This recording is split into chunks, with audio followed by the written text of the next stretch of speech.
शरद पवारांच्या राष्ट्रवादीचे प्रदेशाध्यक्ष शशिकांत शिंदे सुद्धा शेतकऱ्यांच्या बांधावर पोहोचलेले आहेत आणि बीड जिल्ह्यामधील नुकसानग्रस्त भागाची त्यांनी पाहणी केली आहे। खासदार वजरंग सोनवणे सुद्धा शेतकऱ्यांच्या बांधावर गेल्याचं पाहायला मिळालं।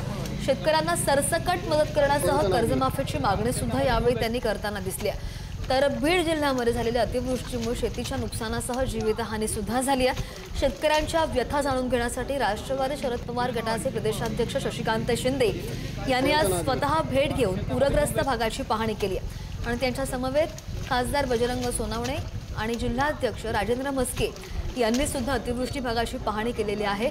त्यानंतर स्वतः शरद पवार सुद्धा नुकसानग्रस्त भागांचा आढावा घेणार आहेत। त्यांची तारीख आजच निश्चित होण्याची शक्यता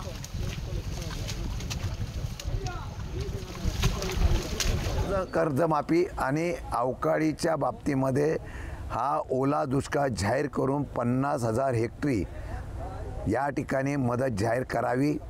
तुमचे पंचनामे तुमचे निकष येतील, पण ते निकष येईपर्यंत वाट न बघता त्यांनी तत्काळ तशा प्रकारचं जाहीर करावं असं आमचं मागणं आहे।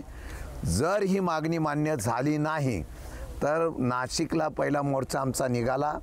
याही पेक्षा मोठं तीव्र आंदोलन जिल्हाधिकारी कार्यालयामध्ये प्रत्येक जिल्ह्यामध्ये आम्ही तीव्रतेने करू।